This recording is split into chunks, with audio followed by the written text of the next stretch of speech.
ओम शांति। 19 अगस्त 2023 की साकार मधुर मुरली है।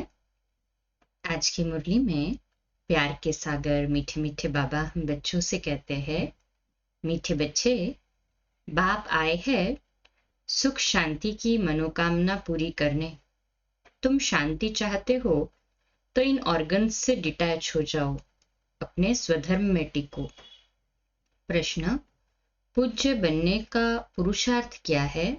तुम्हारी पूजा क्यों होती है? बाबा उत्तर देते हैं, पूज्य बनने के लिए विश्व को पावन बनाने की सेवा में मददगार बनो।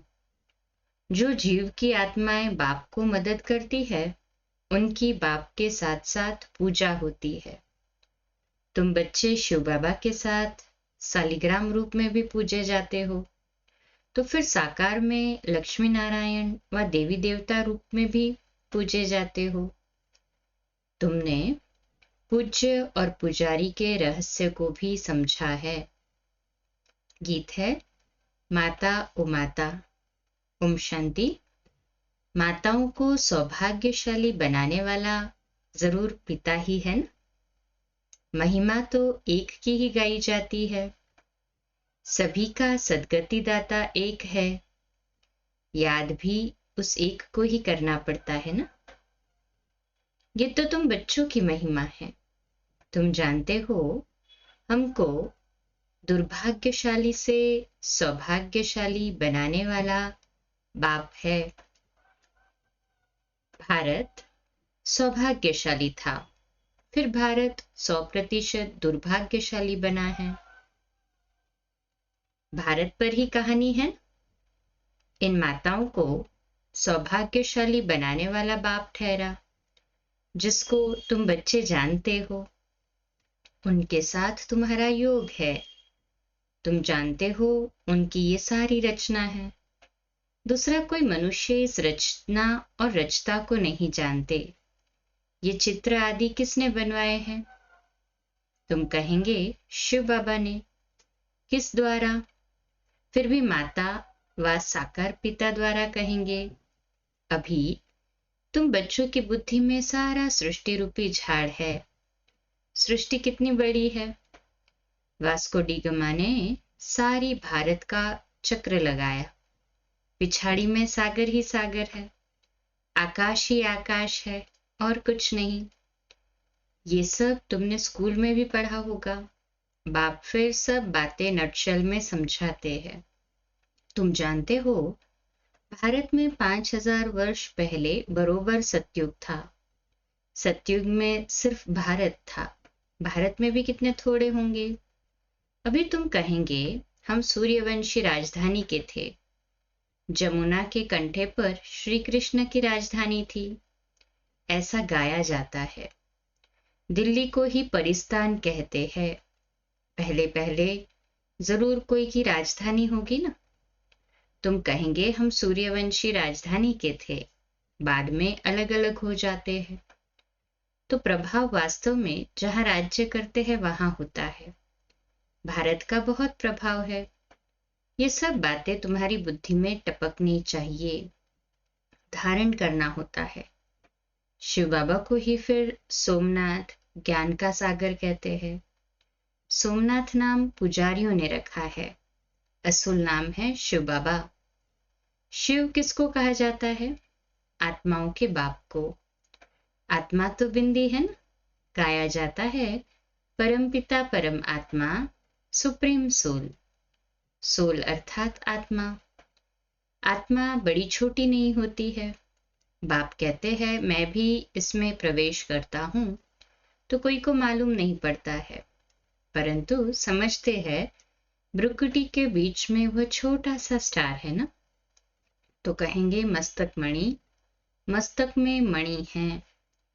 मणि आत्मा को कहा जाता है। कहते हैं सर्प के मस्तक में भी मणि होती है। ये सब बातें वास्तव में इस समय की है। आत्मा रूपी मणि प्रकाश करती है, वह भ्रुकुटी के बीच में रहती है। बाप तो तुम बच्चों को रोज नई नई बातें समझाते रहते हैं। मुख्य बात समझनी है, मैं स्वदर्शन चक्रधारी हूं। बाप कहते हैं मेरी जो आत्मा है, जिसको परम आत्मा कहते हैं, मैं जन्म मरण रहित हूं। मैं आता जरूर हूं। निराकार का मंदिर बना हुआ है ना। आगे ये ज्ञान नहीं था। जितने भी शिव के मंदिर बने लिंग के रूप में बने, अर्थात निराकार है वो, परंतु पूजा करनी है, दूध चढ़ाना है, फूल चढ़ाना है, इसलिए आकार दिया है। तो आगे तो ये ज्ञान नहीं था ना हमें। जरूर निराकार ने आकर कुछ किया है। निराकार आते ही फैमिली में है। लक्ष्मी नारायण की आत्मा भी आती है, उनको भी शरीर दिखाते हैं। लिंग रूप एक ही शिव का दिखाते हैं। शिव के मंदिर में शिवलिंग के साथ फिर सालिग्राम भी है। ऐसे नहीं श्री कृष्ण के व लक्ष्मी नारायण के मंदिर में सालिग्राम दिखाते हैं। तो सिद्ध होता है एक बाप के ये सब बच्चे हैं। आत्मा की भी पूजा होती है तो देवताओं की भी पूजा होती है। रुद्र यज्ञ कहते हैं ना। रुद्र अर्थात शिव बाबा, तो शिव बाबा द्वारा रचा गया यज्ञ है। बाप ने यह यज्ञ रचा है जीव आत्माओं द्वारा। जैसे बाप की पूजा होती है, वैसे तुम्हारी आत्मा की भी पूजा जरूर होनी चाहिए, इसलिए सालिग्राम की। फिर साकार में जो लक्ष्मी नारायण बनते हैं, उनकी पूजा होती है, वही नाम चला आता है। यहाँ तुम आत्माएं सर्विस कर रहे हो इस शरीर द्वारा, इसलिए तुम आत्माओं की पूजा होती है। शिव बाबा कहते हैं मैं भी इनसे बहुत भारी सर्विस करता हूँ, इसलिए पहले पहले मेरी पूजा होती है। ब्रह्मा बाबा से भी भारी सर्विस शिव बाबा ने की। फिर जिन आत्माओं द्वारा सर्विस करता हूँ, सारे विश्व को पवित्र बनाता हूँ, उन्हों की भी पूजा जरूर होनी चाहिए। सब की पूजा करते हैं, कम से कम लाख सालिग्राम बनाते हैं। सेठ लोग रुद्र यज्ञ रचवाते हैं, तो कोई 5,000, कोई 10,000, कोई लाख सालिग्राम भी बनवाते हैं। ये है परमात्मा और आत्माओं की पूजा। बाप समझाते हैं तुम आत्माएं इस पतित शरीर द्वारा सेवा कर रही हो। सबसे जास्ती सर्विस शिव बाबा करते हैं और फिर तुम्हारे द्वारा कराते हैं, तो तुम आत्माओं की पूजा होती है ना। बाप के साथ पहले पहले तुम्हारी महिमा आनी चाहिए। जानते कोई नहीं है, न रुद्र को न सालिग्रामों को जानते हैं जिन्होंने राज्य पाया। अभी तुम राज्य पा रहे हो। पूजा मुख्य की होती है, वह है लक्ष्मी नारायण, जिनकी डिनाइस्टी गाई हुई है। उन्होंने यह भी राज्य कोई की मदद से लिया होगा ना। तुम बच्चों की मदद से राजधानी स्थापन होती है। बड़ी मीठी बातें हैं। नटशल में बाबा समझाते रहते हैं ताकि धारण भी कर सको। मुख्य धारणा की बात है मुझ बाप को याद करो। तुम्हारी आत्मा में भी झाड़ और चक्र की नॉलेज है। नंबर 1 सबसे पूज्य शिव बाबा आत्माओं का बाप है, जो तुमको बैठ ऐसा लायक बनाते हैं। तुम आत्माओं की पूजा होती है। हम पूज्य और पुजारी कैसे बनते हैं सो अब समझते हो। भारतवासी ही पूज्य और पुजारी बनते हैं। अभी सब पूज्य है, फिर पूज्य होंगे। अभी सब पुजारी है, बाबा कहते हैं वर्तमान में पुजारी है और फिर पूज्य होंगे। द्वापर और कलयुग में तो पुजारी ही रहे ना, फिर पूज्य बने। हम ही पूज्य बने, पूज्य लायक बने, और फिर द्वापर कलयुग में हम ही हमारे रूप की पूजा करने लगे। ये भी वंडर है। वहां फिर कोई पुजारी या भक्त नहीं होगा। सतयुग त्रेता में उन्हों को भगवती भगवान जरूर भगवान ने ही बनाया होगा ना। अब भगवान निराकार है या साकार? साकार में ऊंचते ऊंच लक्ष्मी नारायण है। उन्हों को ऐसा बनाने वाला है निराकार, इसलिए निराकार की पूजा होती है। ये सब बातें तुम बच्चों को समझाई जाती है। पहले पहले बाप में निश्चय रखना है, बरोबर हम आत्माओं का बाप वह है। कोई कहे हे भगवान, हे परम पिता, तो बोलो ये किसने याद किया और किसको याद किया। एकदम पकड़ना चाहिए। तुमको कितने बाप है? तुम किसको पुकारते हो, भगवान किसको कहते हो? कहेंगे गॉड फादर, तो जरूर दो फादर है ना। आत्मा याद करती है गॉड फादर को। तुम्हारी आत्मा भी है और शरीर भी है। शरीर का तो लौकिक बाप है, तो आत्मा का बाप कौन है? जिसको कहते हैं परमपिता परमात्मा। ये किसने और किसको पुकारा? उस बेहद के बाप का परिचय देना है। उनसे ही वर्षा मिलता है ना। ये भी उनको याद करते हैं। ब्रह्मा बाबा भी शिव बाबा को ही याद करते हैं। भिन्न भिन्न भाषाओं में भिन्न भिन्न नाम भी रख दिए हैं। कोई गॉड कहते हैं, कोई परमात्मा, कोई खुदा कहते हैं। सभी धर्म वाले याद जरूर एक को ही करते हैं ना। वह है सभी आत्माओं का बाप। वर्षा बाप से ही मिलता है। तुम आत्मा उनको पुकारती हो। दो बाप का परिचय देना है, हद का बाप और बेहद का बाप। भक्ति मार्ग में भक्त भगवान को याद करते हैं तो भगवान कहते हैं मैं आता हूं, आकर तुमको सुख शांति देता हूं। भक्ति मार्ग में भक्त भगवान को याद करते तब बाबा कहते हैं कि मैं आता हूं और तुमको सुख शांति देता हूं।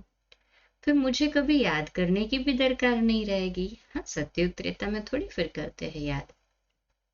तो पूज्य पुजारी पावन पतित भारतवासी ही बनते हैं ना। कहें हाँ जी बाबा। बाकी बीच में और धर्म स्थापन होते हैं। फिर वृद्धि को पाते पाते पिछाड़ी में वह भी सब तमोप्रधान बन जाते हैं। पिछाड़ी में सारा झाड़ आ जाएगा। परमधाम से सभी सोल्स नीचे आ जाएगी। वहां खाली होगा, तब तो फिर वापस जाएंगे ना। तो अभी है पतित दुनिया, गाते हैं पतित पावन आओ। तो जरूर हाँ, मनुष्य आत्मा पतित है ना। भारत पावन था, अभी पतित है। शिव बाबा आते जरूर है, परंतु कब आया कैसे आया वह भूल गए हैं। श्री कृष्ण नहीं कहते हैं कि मैं शरीर धारण कर तुमको समझाता हूँ। श्री कृष्ण तो ऐसे कह न सके कि मैं शरीर धारण कर समझाता हूँ, क्योंकि वो तो जन्म लेते हैं ना। ये तो निराकार बाप कहते हैं कि मैं इस द्वारा अर्थात ब्रह्मा के रथ द्वारा तुमको समझाता हूं। तो वह अलग हो गया। श्री कृष्ण को तुम खुद ही गीता का भगवान मानते हो। ये तो कहते हैं मैं साधारण वानप्रस्थ वाले तन में प्रवेश करता हूं। बाप कहते हैं मैं तुम्हारे जन्मों को जानता हूं। शिव बाबा इसमें प्रवेश करते हैं। श्री कृष्ण को भगवान पतित पावन ज्ञान सागर कह नहीं सकते। भल गीता हाथ में उठाते हैं फिर भी कहते हैं पतित पावन, सब सीताओं का राम।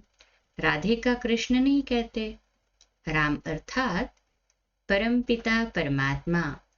प्रेता का राम कहे तो उनसे ऊंच तो लक्ष्मी नारायण है ना, फिर उनका नाम क्यों नहीं लेते? परंतु नहीं, राम अर्थात ये बात है परमपिता परमात्मा की। हेवनली गॉडफादर निराकार को ही कहेंगे ना।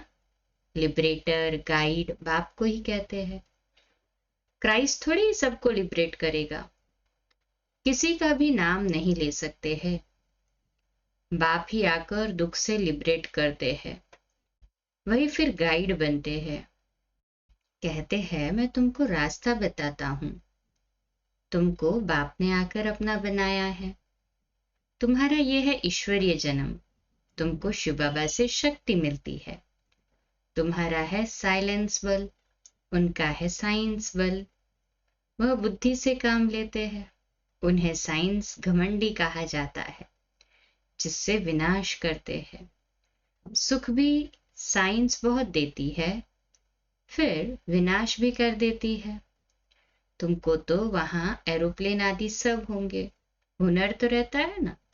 ये सब चीजें फिर तुमको काम में आएंगी। विलायत में बत्तियां ऐसी है जो बत्ती दिखाई नहीं पड़ेगी, सिर्फ रोशनी दिखाई पड़ेगी। सतयुग में भी ऐसी रोशनी रहती है। वैभव जो अभी यहाँ है वह तुमको वहां भी रहते हैं। तुमने साक्षात्कार किया हुआ है, वहां तो एक्सीडेंट आदि की तो बात ही नहीं रहती है ना। दुख की बात ही नहीं होती। बाप आकर तुम्हारी सुख और शांति की मनोकामना पूरी करते हैं। हो गई सभी की मनोकामना पूरी सुख शांति की? हाथ ऊपर करें। मनुष्य शांति के लिए भटकते हैं। उनसे पूछना है तुमको अशांत किसने किया है? ये तुम जानते हो? अशांत ये 5 विकार ही करते हैं, परंतु ये समझते नहीं, ये भूल गए हैं। आत्मा शांत स्वरूप है। हे आत्मा, तुम आई हो शांति से, फिर ये ऑर्गन्स लिए हैं। हाँ, शांति धाम से आए हैं, परम धाम से, तो शांत स्वरूप में ही थे, फिर ऑर्गन्स लिए। और जैसे ही ऑर्गन लिए, बच्चा जन्मता है और रोना शुरू करता है। अभी तुम उनसे अलग हो जाओ, डिटैच हो जाओ। इसमें और कुछ प्राणायाम आदि करने की बात ही नहीं है। कहाँ तक गुफा में बैठेंगे? आत्मा कहती है मैं इन ऑर्गन्स से डिटैच हो जाती हूँ क्योंकि मैं थक गई हूँ। अभी इस शरीर को भूल जाती हूँ। अभी बाप कहते हैं तुम अपने स्वधर्म और स्वदेश को याद करो। तुम असल वहां के रहने वाले हो। अपने घर को याद करो। कर्म तो करना ही है ना, कर्म बिना रह नहीं सकते। वह समझते हैं हम भोजन अपने हाथ से नहीं पकाते हैं, इसलिए कर्म सन्यासी नाम है। परंतु कर्म का सन्यास तो हो नहीं सकता। उनका तो धर्म ही ऐसा है। गृहस्थियों के पास उनको खाना पड़ता है, इसलिए फिर गृहस्थियों के पास जन्म ले निवृत्ति मार्ग में जाना है, क्योंकि भारत को पवित्र बनाना है। भारत में ही प्योरिटी थी, सब प्योर थे, अब सब पतित है। बाप बैठ ये राज समझाते हैं। फिर कहते हैं बच्चे और कुछ न करो, सिर्फ बाप को याद करते रहो, तो तुम्हारे विकर्म विनाश हो जाएंगे और तुम मेरे पास चले आएंगे। ड्रामा पूरा होना है। सतो रजो तमो से पास होकर अभी सबको वापस जाना है। अच्छा, मीठे मीठे सिकिलते बच्चों प्रति माता पिता बाप दादा का याद प्यार और गुड मॉर्निंग। रूहानी बाप की रूहानी बच्चों को नमस्ते। हम रूहानी बच्चों की रूहानी माता पिता बाप दादा को याद प्यार, गुड मॉर्निंग और नमस्ते। वाह वाह वाह वाह, शुक्रिया बाबा, शुक्रिया। धारणा के लिए मुख्य सार है। पहली पॉइंट, स्वयं को इस शरीर में भ्रुकुटी के बीच चमकती हुई मणि समझना है। स्वदर्शन चक्रधारी बनना है। दूसरी पॉइंट, अपने स्वधर्म और स्वदेश को याद कर शांति का अनुभव करना है। बुद्धि को भटकाना नहीं है। इस शरीर से डिटैच होने का अभ्यास करना है। करते हैं ना सभी अभ्यास? कहे हाँ जी बाबा।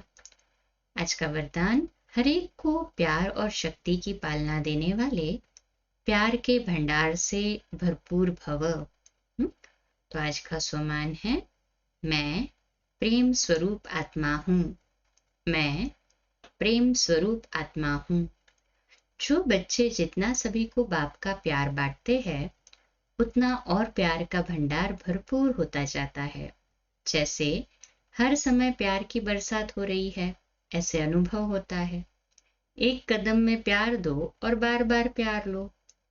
इस समय सबको प्यार और शक्ति चाहिए, तो किसको बाप द्वारा प्यार दिलाओ, किसको शक्ति दिलाओ, जिससे उनका उमंग उत्साह सदा बना रहे।